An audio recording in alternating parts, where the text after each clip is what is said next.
కూటమి ప్రభుత్వంపై వ్యతిరేకత విపరీతంగా పెరిగిందని వైసీపీ అధినేత వైఎస్ జగన్ అన్నారు.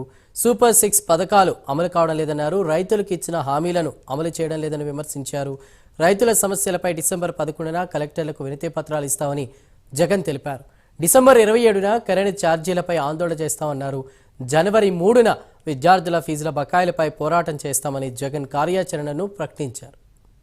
4వ నెలలో వెరిఫికేషన్ చేసి 5వ నెలలో ఫీజులు ఇచ్చే పరిస్థితి నుంచి ఏకంగా సంవత్సరం అయిపోయినా కూడా 4 క్వార్టర్స్ వరుసగా 4 త్రైమాసికాలకు సంబంధించిన ఫీజులు పెండింగ్లో పడిన నేపథ్యంలో వసతి దీవెనకు సంబంధించి ప్రతి ఏప్రిల్ మాసంలోనూ క్రమం తప్పకుండా వసతి దీవెన కింద పిల్లలకు తోడుగా ఉంటూ మరో 1100 కోట్ల రూపాయలు వైఎస్ఆర్సీపీ ప్రభుత్వం క్రమం తప్పకుండా ఇస్తా ఉన్న నేపథ్యంలో అది ఇవ్వని చంద్రబాబు నాయుడు గారి ప్రభుత్వాన్ని గట్టిగా నిలదీస్తూ విద్యా దీవెన వసతి దీవెనకు సంబంధించి విద్యా దీవెన కింద 2800 కోట్ల బకాయిలు, వసతి దీవెన కింద 1100 కోట్ల రూపాయలు, మొత్తం 3900 కోట్ల రూపాయలు చంద్రబాబు నాయుడు గారిని గట్టిగా డిమాండ్ చేస్తూ చదువుకుంటా ఉన్న పిల్లలకు తోడుగా ఉండే కార్యక్రమంలో భాగంగా పిల్లలతో కలిసి వైఎస్ఆర్సీపీ జనవరి 3వ తారీఖున